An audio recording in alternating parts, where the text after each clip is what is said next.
Assalamualaikum warahmatullahi wabarakatuh. Pada video kali ini kita akan mempelajari mengenai fungsi inverse. Setelah mempelajari video ini, kalian diharapkan dapat menentukan rumus inverse fungsi, menentukan rumus inverse fungsi komposisi, dan menyelesaikan masalah kontekstual yang berkaitan dengan fungsi inverse. Apakah yang dimaksud dengan inverse? Misalkan kita punya diagram panah ya. Di sini ada himpunan A dan himpunan B. Himpunan A anggotanya Ali, Siti, Amir, Rizky. Himpunan B anggotanya merah, ungu, hitam. Misalkan fungsi F memetakan dari himpunan A ke himpunan B. Misalkan fungsi F itu menyatakan warna kesukaan atau menyukai warna. Ya. Jadi bacanya gini. Ali menyukai warna merah, Siti menyukai warna ungu, Amir menyukai warna hitam, Rizky menyukai warna merah. Begitu ya. Kalau inverse-nya ya, inverse itu lambangnya adalah F pangkat negatif 1 ya. Nah, kalau inverse itu berarti domain dan kodomainnya dibalik ya. Ketika fungsi F, domainnya adalah himpunan A, kodomainnya adalah himpunan B. Tapi kalau F inverse ya, atau inverse dari fungsi F, maka dia domainnya terbalik, jadinya B, kemudian kodomainnya jadi A. Maka F inverse ini fungsinya menyatakan apa? Warna yang disukai. Supaya lebih jelas, diagram panahnya kita tandai dengan panahnya ya. Nah, dari A ke B dipetakan oleh fungsi F ya. Sebaliknya dari himpunan B ke himpunan A dipetakan oleh F inverse. Nah, kalau secara definisi yaitu ini ya. Jika fungsi F memetakan A ke B dan dinyatakan dalam pasangan terurut F, yaitu dalam himpunan ya X, Y ini anggotanya ya. Demikian sehingga X anggota himpunan A dan Y anggota himpunan B, maka inverse fungsi F dilambangkan dengan F inverse adalah relasi yang memetakan B ke A ya, dibalik domain dan kodomainnya, dimana dalam pasangan terurut menyatakan dengan F inverse sama dengan ada himpunan ya, anggotanya jadi Y, X, dimana Y anggota himpunan B dan X anggota himpunan A. Jadi kalau diagram panah tadi ya, kita nyatakan dalam himpunan pasangan berurutan itu seperti apa? Jadi F itu sama dengan Ali, merah.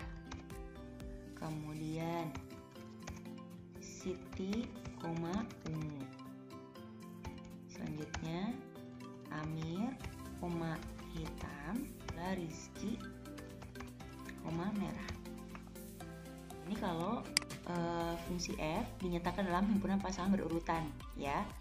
Nah, ini kalau fungsi F domainnya itu himpunan A, berarti yang disebutkan pertama ini ya, Ali, Siti, Amir, dan Rizky itu dari anggota himpunan A.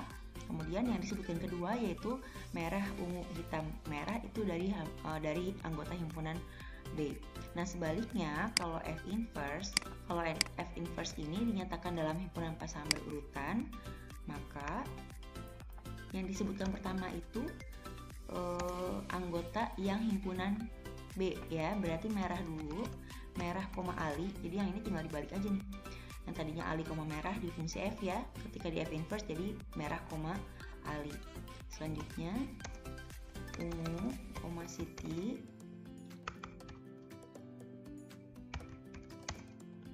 hitam, Amir,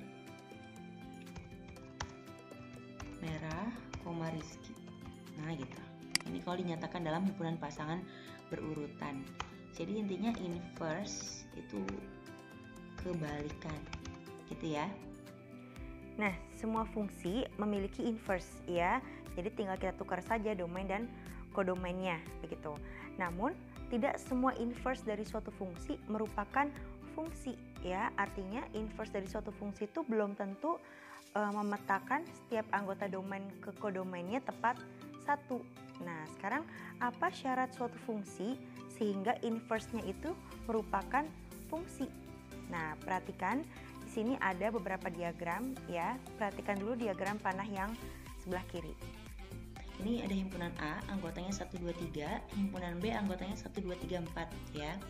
Dari himpunan A ke himpunan B itu dipetakan oleh fungsi, misalkan fungsi F. Nah, F itu menyatakan 1 kurangnya dari. Jadi bacanya 1 kurangnya dari 2. 2 itu 1 kurangnya dari 3. 3 itu 1 kurangnya dari 4. Gitu ya. Nah, kalau kita cari F inverse-nya, F inverse ya, kalau F inverse berarti dari B ke A, maka F inverse ini akan menyatakan apa? 1 lebihnya dari. Nah, himpunan A ke himpunan B itu fungsinya fungsi F. Sebaliknya, dari himpunan B ke himpunan A, fungsinya adalah F inverse. Nah, perhatikan kalau dari himpunan A ke himpunan B dinyatakan oleh fungsi F, ya, ini F ini merupakan fungsi ya. Kenapa? Karena setiap anggota domainnya yaitu 1, 2, 3 memiliki peta ke himpunan B ya. Dan petanya itu atau dipasangkan hanya tepat 1 ke himpunan B ya. Setiap anggota himpunan A dipasangkan tepat 1 ke anggota himpunan B. Tapi perhatikan untuk yang F inverse-nya ya. Apakah setiap anggota B dipetakan tepat 1 ke himpunan A? Tidak ya, karena ada anggota himpunan B yaitu 1 yang tidak dipetakan ke himpunan A ya. Maka dalam kasus ini F inverse bukan fungsi. Ini kalau kalian perhatikan F ini ya merupakan fungsi apa? Injektif, surjektif, atau bijektif? Nah, F merupakan fungsi injektif. Kalau fungsi injektif itu kata lainnya adalah fungsi 1, 1. Nah, jadi kalian ingat, oh berarti kalau fungsi injektif, berarti kalau fungsi injektif itu dia tidak punya fungsi inverse ya. Maka F tidak punya fungsi inverse, atau maksudnya adalah inverse-nya itu bukan merupakan fungsi ya. Nah, selanjutnya diagram panah yang sebelah kanan. Ini di himpunan yang sebelah kiri yang S ya, ada anggotanya sapi, kambing, kera, harimau. Kemudian yang anggota himpunan P yaitu rumput, pisang, daging. Misalkan fungsi F itu dari himpunan S ke himpunan P. Nah, fungsi F itu menyatakan makanannya ya. Berarti bacanya sapi makanannya rumput, kambing makanannya rumput, kera makanannya pisang, harimau makanannya daging ya. Untuk F inverse-nya berarti dari himpunan P ke himpunan S. Nah, maka F inverse itu dia menyatakan makanan dari, itu misalkan ya, jadi rumput makanan dari sapi, rumput makanan dari kambing, pisang makanan dari kera, daging makanan dari harimau ya. Nah, kalau kita tandai, kita lengkapi dulu ya.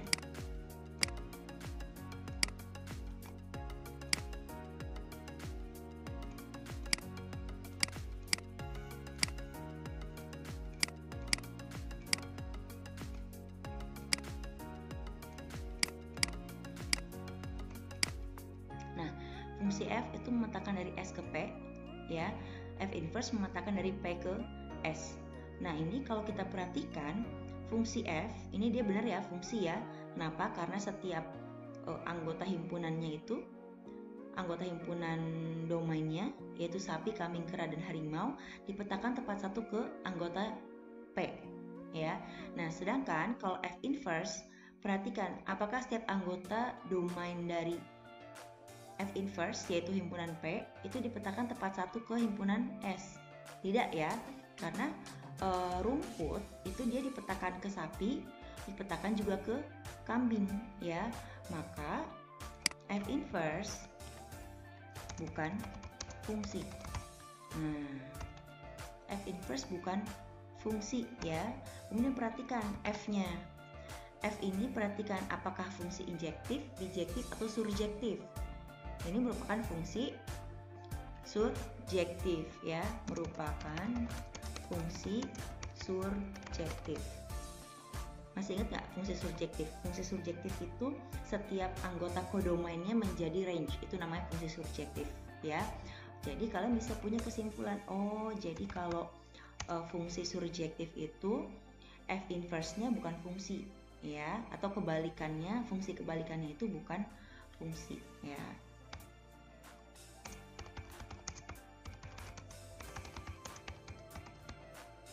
Nah, perhatikan diagram panah yang terakhir ya. Himpunan E anggotanya Indonesia, Malaysia, Thailand, Jepang. Himpunan F anggotanya Kuala Lumpur, Bangkok, Jakarta, Tokyo. Nah, dari E ke F dipetakan oleh fungsi F ya. Sebaliknya berarti dari F ke E dipetakan oleh F inverse. F ya menyatakan ibu kota negaranya adalah, jadi bacanya Indonesia, ibu kota negaranya adalah Jakarta. Malaysia ibu kota negaranya adalah Kuala Lumpur. Thailand ibu kota negaranya adalah Bangkok. Jepang ibu kota negaranya adalah Tokyo ya. Nah, F inverse berarti kan domainnya F, kodomainnya E ya. F inverse menyatakan ibu kota negara dari, jadi bacanya Kuala Lumpur, ibu kota negara dari Malaysia. Bangkok ibu kota negara dari Thailand. Jakarta ibu kota negara dari Indonesia. Tokyo ibu kota negara dari Jepang. Nah, sekarang perhatikan fungsi F ini benar merupakan fungsi ya, karena setiap anggota domainnya dipetakan tepat satu ke anggota kodomain. Nah, begitu juga sebaliknya F inverse. Setiap anggota domainnya dipetakan tepat satu ke anggota kodomain ya. Maka kita punya kesimpulan yaitu F inverse merupakan fungsi ya. Nah, sekarang F inverse ini merupakan fungsi. Nah, perhatikan fungsi F-nya ini apakah termasuk injektif, surjektif, atau bijektif. Nah, F ini merupakan fungsi bijektif. Kalau bijektif itu apa sih? Fungsi bijektif itu gabungan dari fungsi injektif dan fungsi surjektif. Ya, jadi kalau fungsi bijektif itu merupakan fungsi satu-satu ya. Jadi setiap anggota domainnya itu dia dipasangkan tepat satu ke anggota kodomain ya, satu-satu kan. Tuh, perhatikan. Kemudian surjektif berarti setiap anggota kodomainnya merupakan range ya, karena satu-satu dan setiap anggota kodomainnya merupakan range, maka namanya fungsi bijektif. F memiliki fungsi inverse ya. Nah, jadi fungsi yang bijektif itu akan memiliki fungsi inverse, atau inverse-nya itu merupakan fungsi gitu ya. Nah, kita ke contoh soal. Seorang pedagang kain memperoleh keuntungan dari hasil penjualan setiap X potong kain sebesar Fx rupiah. Nilai keuntungan yang diperoleh mengikuti fungsi Fx sama dengan 100X ditambah 500 dengan X-nya merupakan banyak potong kain yang terjual. Soal A, jika dalam suatu hari pedagang tersebut mampu menjual 100 potong kain, berapa keuntungan yang diperoleh? Soal B, jika keuntungan yang diharapkan sebesar Rp500.000, berapa potong kain yang harus terjual? Soal C, jika himpunan A merupakan himpunan daerah asal atau domain dari fungsi F ya, atau fungsi Fx, dan B merupakan himpunan daerah hasil atau range dari fungsi Fx, gambarkanlah permasalahan butir A dan butir B di atas. Nah, untuk soal yang A, nah di soal kita punya Fx itu sama dengan 100X ditambah 500. Nah, kemudian jika dalam suatu hari pedagang tersebut mampu menjual 100 potong kain. Nah, tadi kain itu dinyatakan oleh X ya. Jadi X itu merupakan banyak potong kain yang terjual. Maka 100 ini merupakan X-nya ya. Jadi yang kita mau cari adalah F100. Yaitu sama dengan, nah tinggal X ini diganti dengan 100. Jadi 100 dikali 100 ditambah 500. Tinggal kita hitung, berarti 10.000 ditambah 500. Maka hasilnya adalah 10.500. Nah, 10.500 ini nilai keuntungan yang diperoleh ya. Tadi kan ada keterangannya nih, nilai keuntungan yang diperoleh itu fungsi fx ya. Maka kalau yang terjual adalah 100 potong kain, maka keuntungan yang diperoleh adalah 10.500 rupiah. Kita kasih kesimpulan, jadi keuntungan yang diperoleh dengan menjual 100 potong kain yaitu sebesar 10.500 rupiah. Untuk soal B, jika keuntungan yang diharapkan sebesar 500.000 rupiah, berapa potong kain yang terjual? Nah, tadi kita punya fungsinya yaitu fx sama dengan 100x ditambah 500.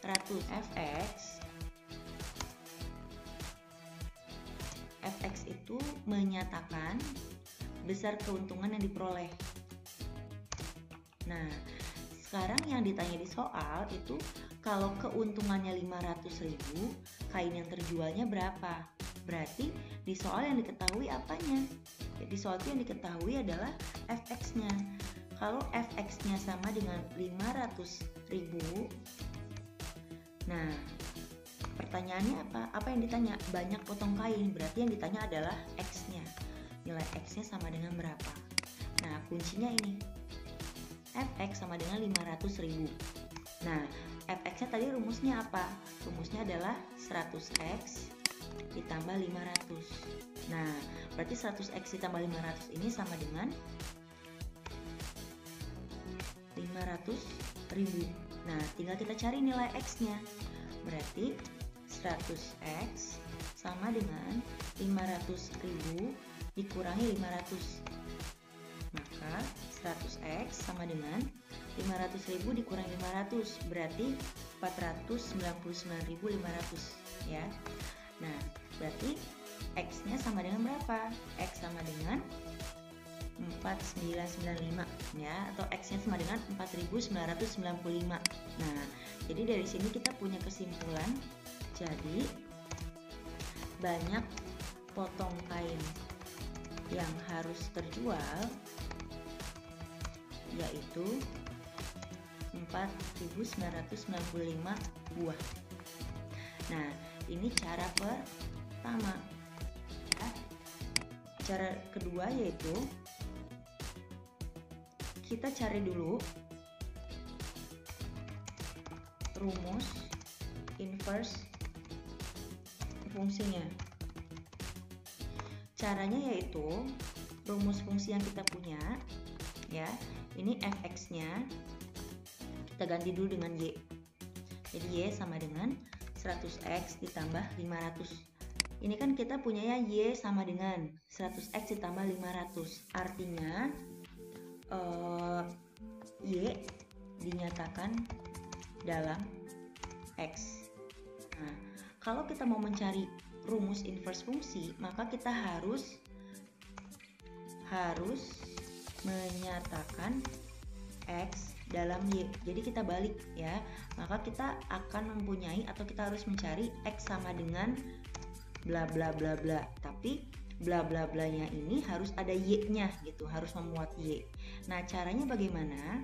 Dari persamaan y sama dengan 100x tambah 500 ini, kita mau buat nanti terakhirnya itu harus x sama dengan gitu ya.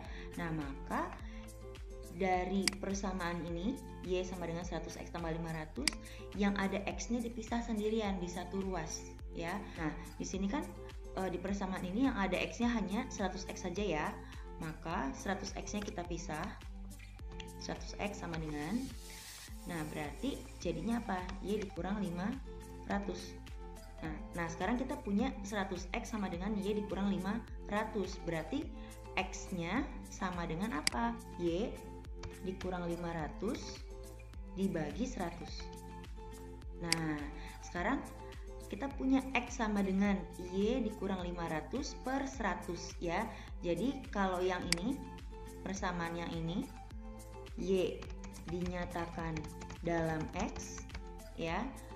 Kalau yang ini, x dinyatakan dalam y.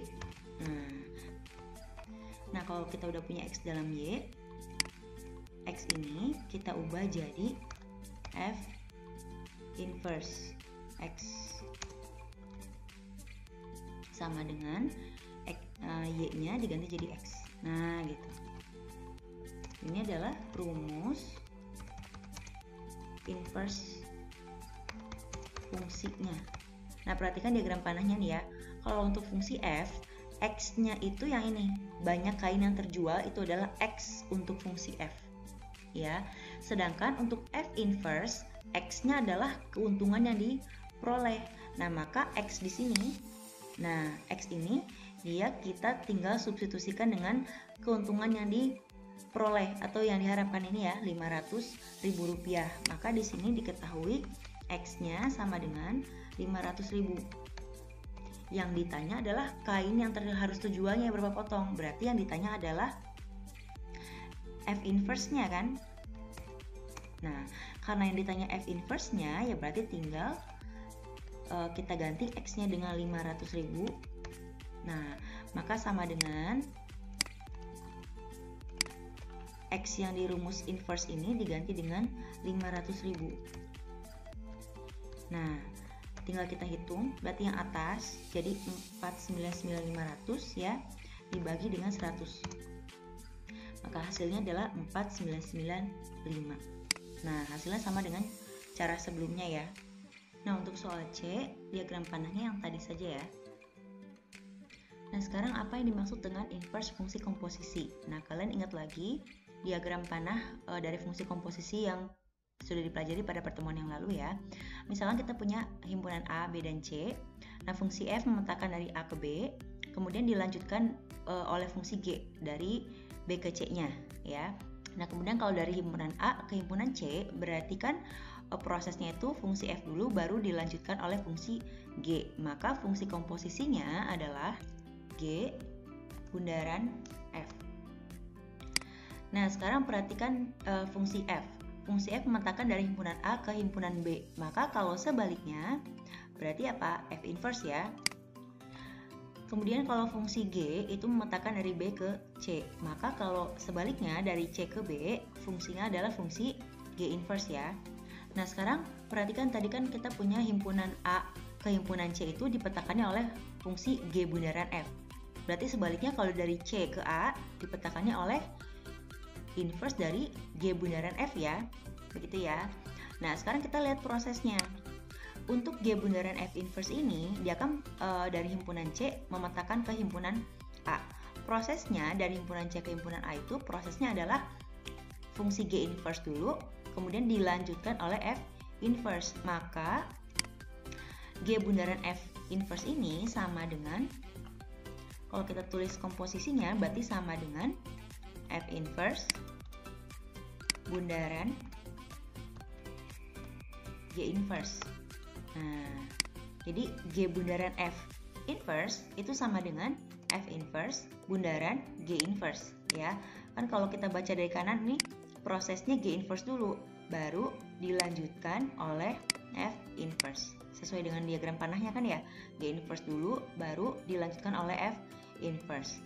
Nah, jadi kalau kita bisa buat kesimpulan, yaitu inverse fungsi komposisi adalah kebalikan atau inverse dari fungsi komposisi ya. Jika diketahui G bundaran F, artinya kalau kita punya G bundaran F, maka inverse-nya adalah G bundaran F yang diinverskan. Nah, itu akan sama dengan F inverse bundaran G inverse. Kita akan kerjakan beberapa soal ya.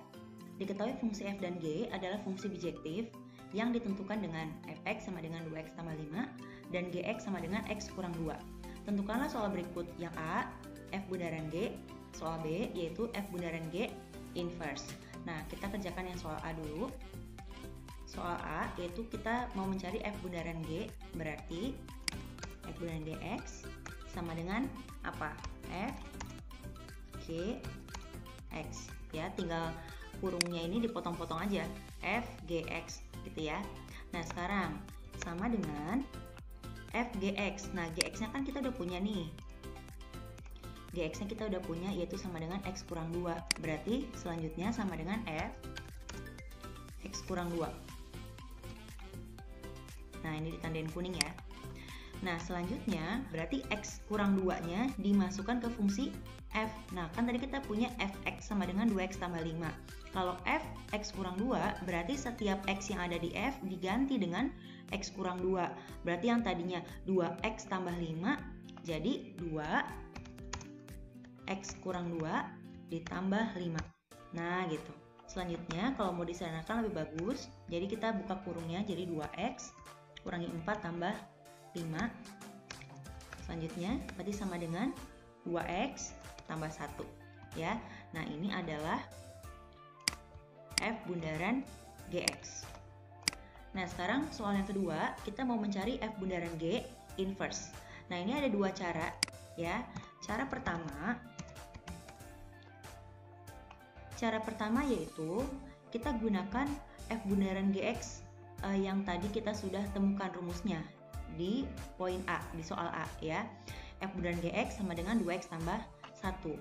Nah, cara pertama yaitu F bundaran Gx ini yang mau kita cari inverse-nya, kita ubah jadi Y atau P atau apapun variabel lain terserah, misalkan A, B, C atau apapun, biasanya Y ya. Y sama dengan 2x tambah 1. Nah, dengan mengubah F bundaran Gx menjadi Y, maka di sini kita punya Y yang dinyatakan dalam X.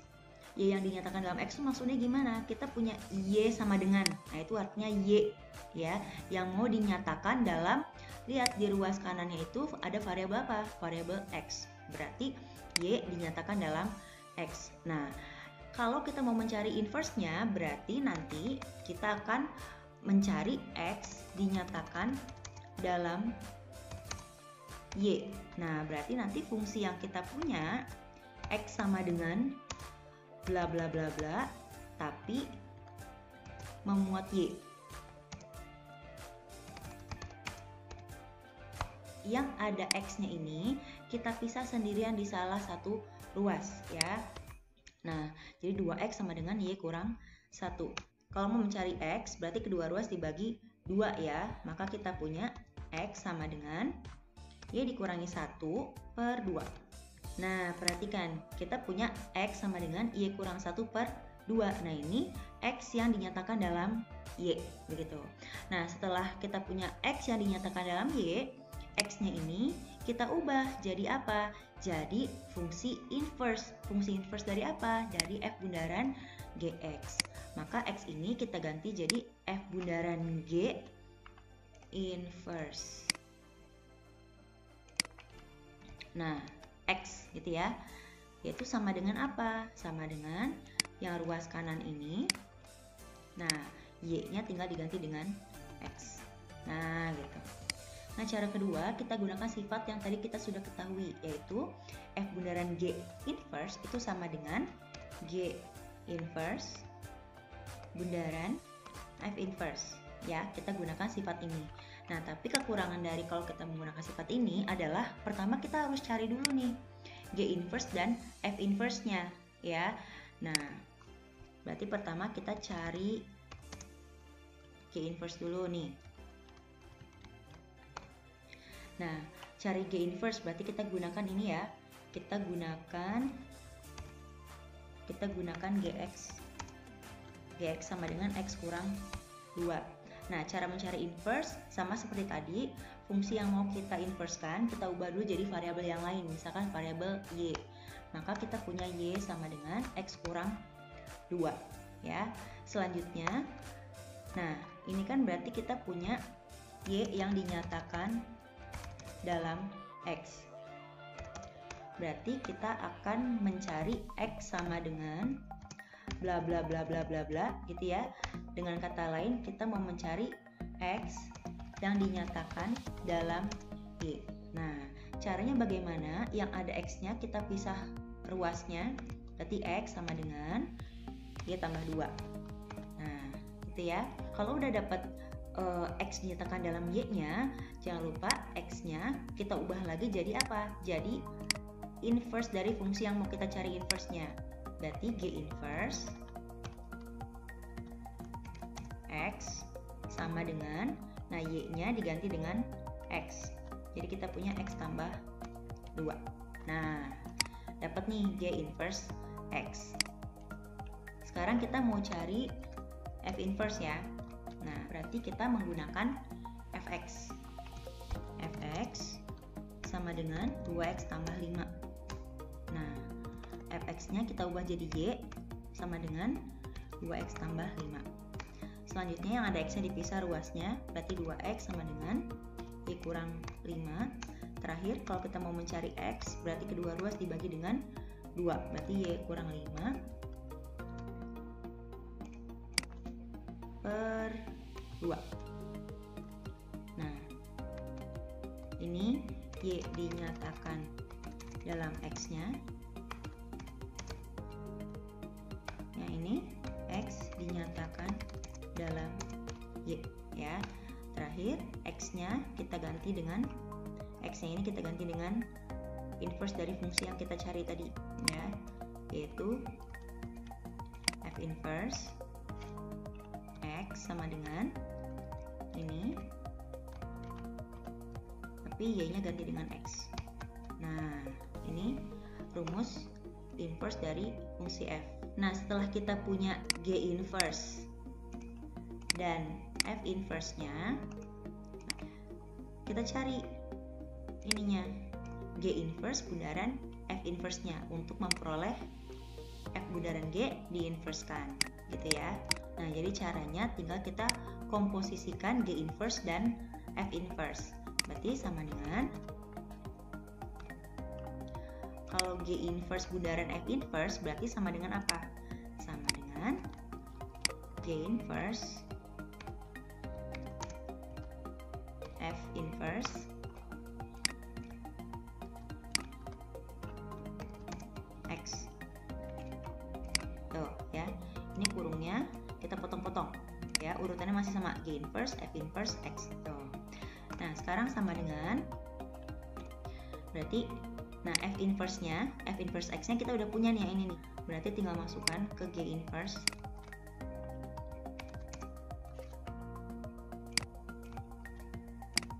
Nah, gitu ya. Terakhir, berarti sama dengan x min 5 per 2 ini dimasukkan ke rumus g inverse. Nah, g inverse x sama dengan x tambah 2, berarti setiap x-nya diganti dengan x kurang 5 per 2 ya. Berarti yang tadinya x tambah 2 diganti jadi x min 5 per 2 ditambah 2. Berarti sama dengan, yang ini penyebutnya 2 ya, ditambah dengan, nah 2 ini kan penyebutnya 1 ya, kalau nggak ada penyebutnya ini artinya penyebutnya 1. Nah, 2 ini kita ubah jadi penyebutnya 2 juga, berarti 2 itu berapa per 2? Yaitu 4 per 2. Maka 2 ini kita ubah jadi 4 per 2 ya. Nah, selanjutnya karena penyebutnya udah sama, maka tanda pernya ini, tanda baginya ini boleh kita satukan gitu ya. Jadi x kurang 5 tambah 4. Nah, jadi yang di pembilang ini boleh kita satukan, jadi x kurang 5 tambah 4 per 2. Selanjutnya pembilangnya tinggal kita sederhanakan ya, berarti sama dengan x, nah min 5 tambah 4 berarti min 1 ya, per 2. Nah, jadi f bundaran g inverse x yaitu x min 1 per 2. Untuk soal C, kita mau cari f bundaran g 7. Berarti tinggal kita gunakan hasil yang A tadi, f bundaran gx tadi, x-nya kemudian diganti dengan 7 ya. F bundaran gx-nya tadi yaitu sama dengan 2x plus 1.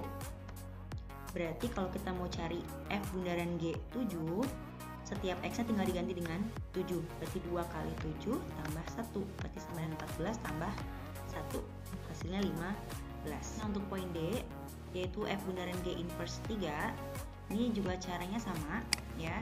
Berarti kita gunakan rumus f bundaran g inverse x yang tadi kita sudah temukan, yaitu sama dengan x min 1 per 2. Nah, kalau f bundaran g inverse 3 berarti x-nya ini tinggal diganti dengan 3. Jadi sama dengan 2 bagi 2. Hasilnya sama dengan 1. Untuk melatih kemampuan kalian dalam mengerjakan soal mengenai fungsi komposisi dan fungsi inverse, kalian boleh coba kerjakan soal-soal ini ya. Ini adalah rangkuman dari materi inverse fungsi yang tadi kita sudah pelajari. Terima kasih sudah menonton video ini. Semangat terus belajarnya ya. Assalamualaikum warahmatullahi wabarakatuh.